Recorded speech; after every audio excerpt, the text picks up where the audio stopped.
Halo, Bapak, Bu Kaisang mau ini minta proyek triliunan Bapak yang ada di pemerintah. Kaisang udah bosen sama YouTube dapatnya uangnya kecil mulu. Kaisang minta ya Bapak ya.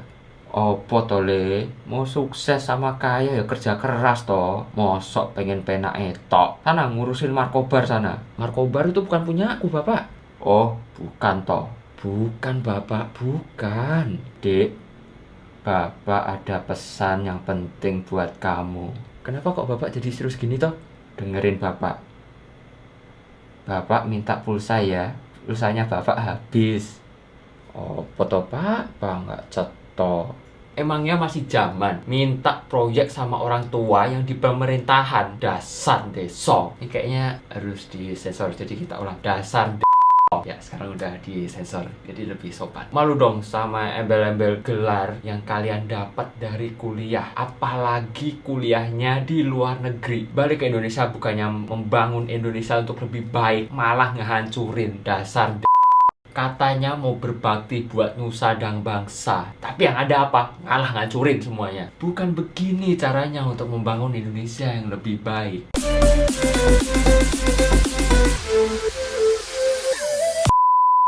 Assalamualaikum warahmatullahi wabarakatuh. Balik lagi di Saiful Bicara. Teman-teman semua, akhir-akhir ini saya membaca media sosial, entah itu X atau media sosial yang lain. Saya merasa bahwa negara kita, Indonesia tercinta ini, semakin hari semakin dilanda berbagai macam permasalahan yang pada akhirnya semakin menyadarkan kita bahwa memang bangsa kita itu sepertinya memang kekurangan orang-orang yang punya integritas dalam menyelesaikan dan kemudian mengurusi sebuah negara ini, atau dalam hal ini pemerintahan.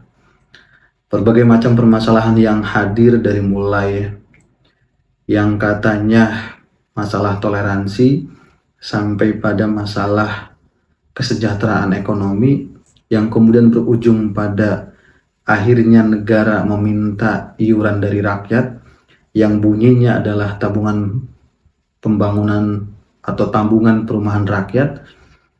Saya rasa itu adalah sekelumit kisah bagaimana permasalahan bangsa kita itu semakin hari semakin kompleks, dan kita sialnya dipertontonkan oleh para elit yang kebetulan menduduki sebuah jabatan tanpa tedeng aling-aling, tanpa rasa malu. Mereka mempertontonkan satu bentuk yang jauh dari kata negarawan. Kita tentu masih ingat di buku sejarah, di banyak pelajaran pada saat kita mengenyam pendidikan, bagaimana narasi negarawan, narasi para pendiri bangsa kita, para pahlawan kita dalam berjuang, bagaimana mereka mengeskalasikan sebuah nilai yang kemudian diadopsi dan diyakini, yaitu Pancasila, kemudian Undang-Undang Dasar yang menjadi dasar bagaimana kita berpikir dan berjuang atas nama bangsa dan negara gitu ya. Pada akhirnya jauh sekali ya cita-cita itu terwujud akhir-akhir ini. Ditambah dengan fenomena-fenomena yang seringkali saya merasa memang sepertinya menjadi penguasa hari ini di Indonesia tidak perlu pintar dan tidak perlu punya integritas. Cukup dia punya muka tebal, culas, dan tidak peduli terhadap masyarakat kecil. Itu cukup untuk mereka bisa meraup kekuasaan dan kemudian memonopoli sebuah jabatan gitu.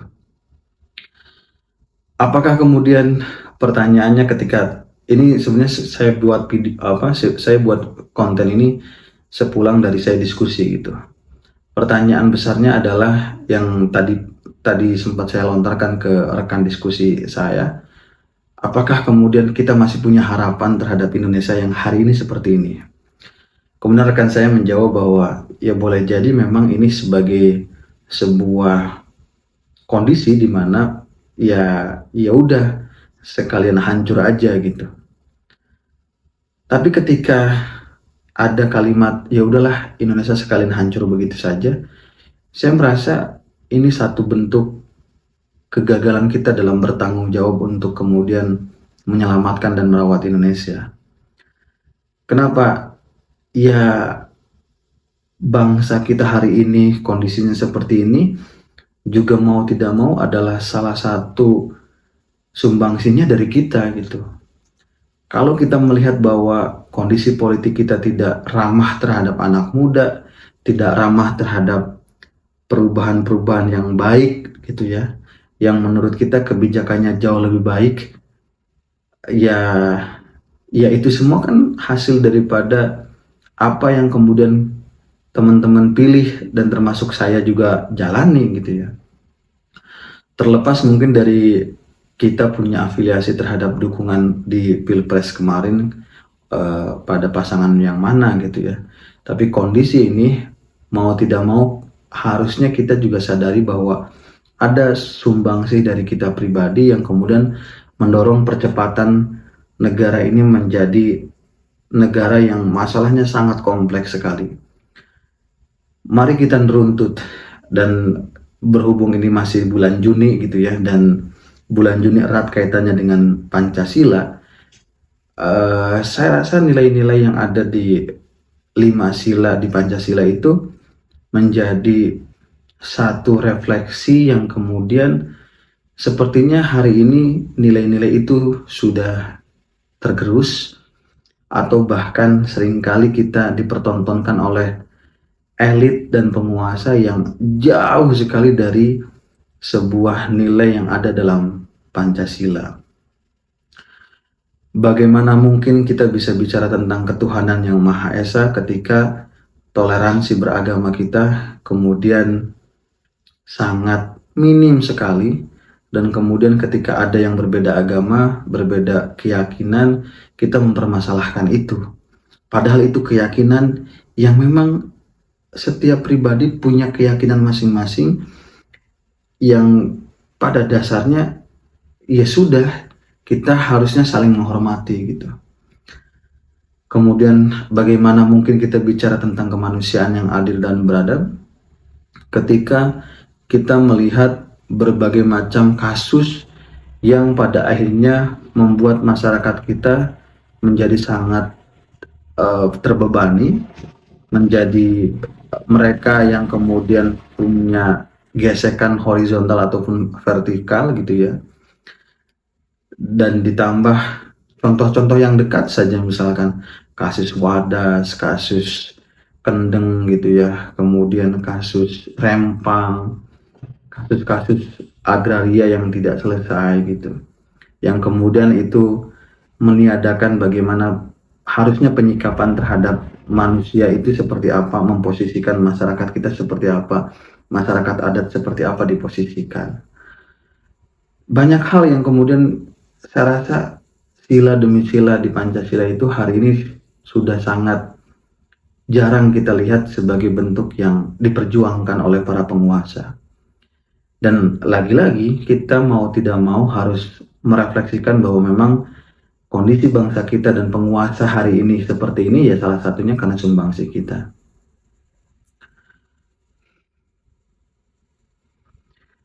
Saya tentu sangat berharap sebetulnya pada teman-teman mahasiswa, pada teman-teman anak muda yang masih punya idealis, punya integritas, mampu dan mau bersuara akan adanya banyak permasalahan yang ada di bangsa kita. Yang terbaru misalkan di teman-teman mahasiswa tentang iuran pengembangan institusi, UKT, yang kemudian demo di setiap kampus dan pada akhirnya menyedot perhatian publik sampai teman-teman mengadvokasikan ke DPR RI, dan kemudian pemerintah dan menteri menyampaikan bahwa menunda, kata menunda bukan menolak, tapi menunda kenaikan UKT tahun ini dan uang pangkal tahun ini. Walaupun mungkin itu angin segar, 1 tahun ini tidak ada kenaikan, tapi paling tidak ada indikasi tahun depan itu naiknya bisa berkali lipat karena kondisi bangsa kita yang secara fiskal mungkin tidak sehat gitu ya. Kemudian kita akhir-akhir ini juga mendengar tentang tapera, tabungan perumahan rakyat, yang seringkali dipelesetkan sebagai tabungan penderitaan rakyat. Mau tidak mau kepentingan demi kepentingan para elit itu memang sepertinya hari ini tuh dipertontonkan dengan jelas gitu. Kita mungkin kita bisa mengasosiasikan, oh, kenapa ada tapera? Ya karena uang pangkal dan iuran pengembangan institusi atau UKT-nya nggak jadi naik gitu. Maka ada opsi di mana negara atau pemerintah harus mengambil planning tentang fiskalnya supaya sehat gitu ya, supaya tidak terbebani begitu berat, akhirnya ngambil opsi tapera. Tapi ini reasoning liar yang kemudian memang perlu pembuktian. Ada juga tentang putusan Mahkamah Agung yang kemudian juga mencederai apa yang dinarasikan tentang demokrasi.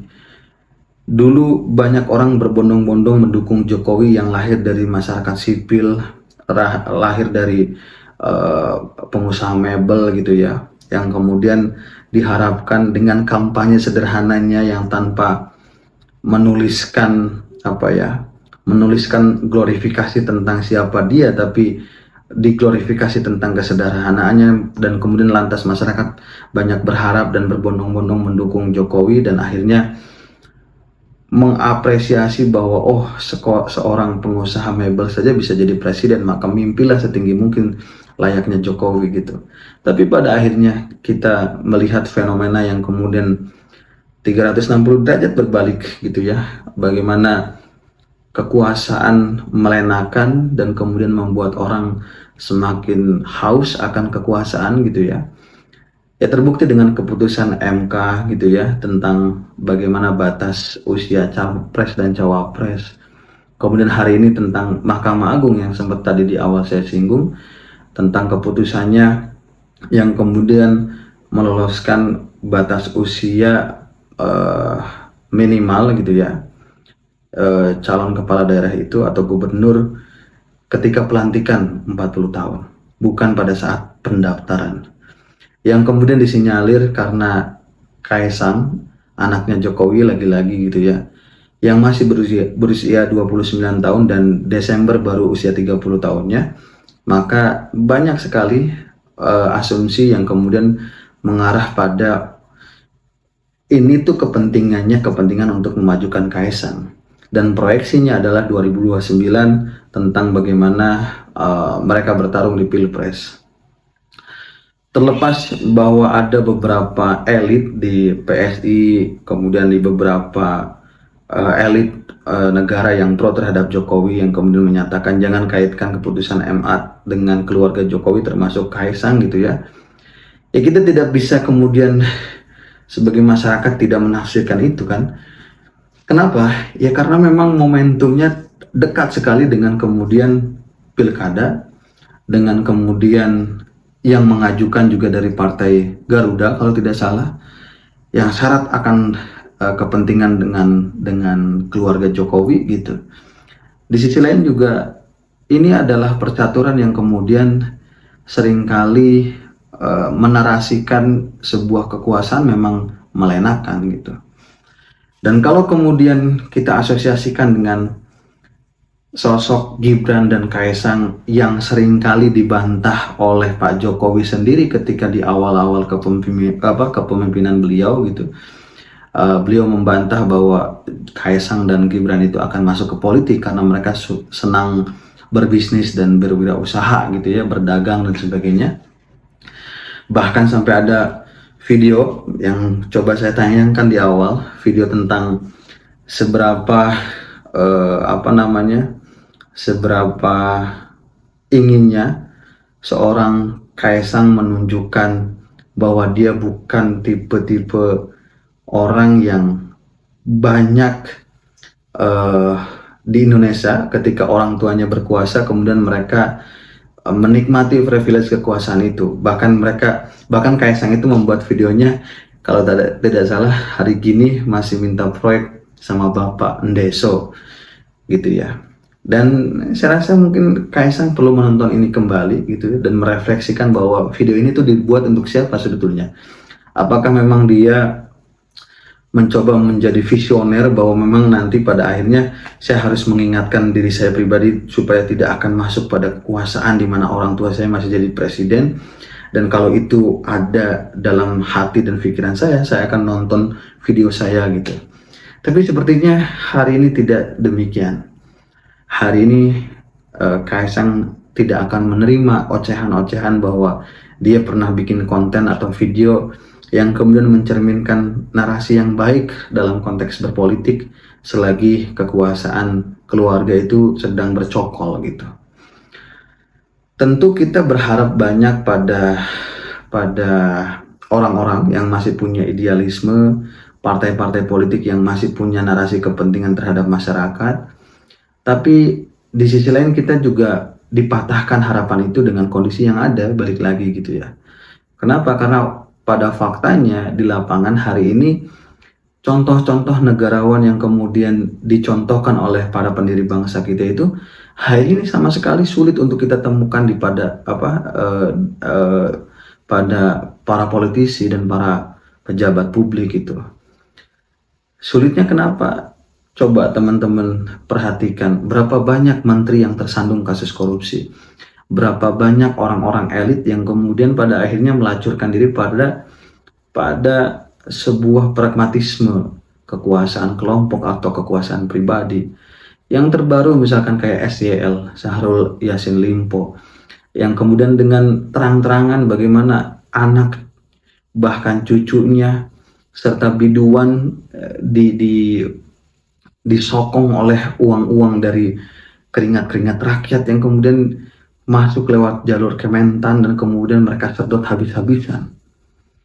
Apakah kemudian fenomena-fenomena ini tidak lantas kemudian menyadarkan kita bahwa bangsa kita itu krisis moralitas, krisis sebuah prinsip bagaimana bernegara dan berbangsa, bagaimana mereka berkuasa gitu.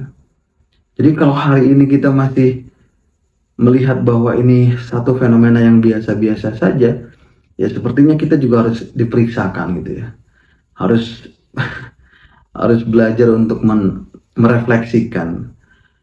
Ya kita tentu balik lagi, kita tentu sadar bahwa apapun yang terjadi di bangsa kita hari ini, lahirnya pemimpin yang kemudian melahirkan pemerintahan yang korup, ya memang bangsa kita juga cerminan itu kan. Masyarakat kita hari ini kalau tidak diberikan uang, diberikan materi, ya mereka tidak akan memilih satu kandidat itu. Jarang gitu ya, walaupun masih ada yang memilih karena merasa bahwa ada rekam jejak di kandidat tersebut, merasa bahwa kandidat tersebut sudah banyak berkontribusi bagi daerahnya, bahkan meyakini bahwa kandidat tersebut punya narasi untuk kerja pada masyarakat dan konstituennya. Tapi nggak banyak yang kemudian seperti itu. Saya sempat kemudian mencoba membuktikan gitu ya, bertanya, diskusi dengan teman-teman dan bapak-bapak yang sepuh-sepuh gitu ya di level desa gitu, yang kemudian mereka dengan gamblang menyampaikan kok kalau hari ini nggak ada uang ya mereka nggak bakalan milih seseorang itu gitu. Itu di level pilihan kepala desa. Jadi bayangkan di level pilihan kepala desa saja itu sudah kemudian transaksional dan money politik sudah bertebaran begitu luas. Lantas apa yang kemudian kita bisa harapkan pada kondisi politik level nasional ketika level paling kecil dalam sebuah konstelasi politik di bangsa kita itu juga sudah rusak gitu. Tapi tentu dengan banyaknya kasus, fenomena dan keadaan yang tidak mendukung sama sekali terhadap perbaikan bangsa, saya rasa kita harus masih punya semangat untuk terus memupuk harapan bahwa ke depan kita akan menemui bangsa ini jauh lebih baik lagi dengan aktor politik dan aktor elit penguasa yang lahir dari orang-orang yang masih punya idealisme, yang lahir dari orang-orang yang masih punya integritas, yang lahir dari orang-orang yang kemudian mengedepankan moralitas bagaimana berbangsa dan bernegara daripada kepentingan pribadi dan golongan.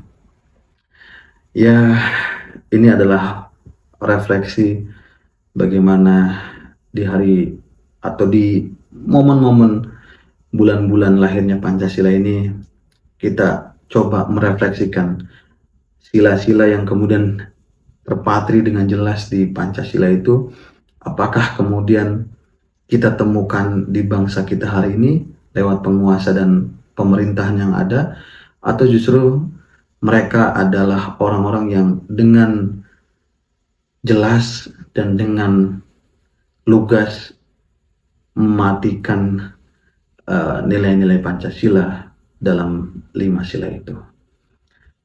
Silakan teman-teman nilai sendiri dan semoga ini bermanfaat. Tugas kita adalah sama-sama kita mencoba mencerdaskan kehidupan bangsa dan negara lewat apapun yang kemudian kita bisa lakukan. Dan mungkin ini adalah salah satu bagian terkecil yang bisa saya lakukan dengan terus menyampaikan apa yang saya yakini ini tidak baik dan baik. Terima kasih banyak teman-teman semua. Jangan lupa di like, komen, dan subscribe. Mohon maaf. Wassalamualaikum warahmatullahi wabarakatuh.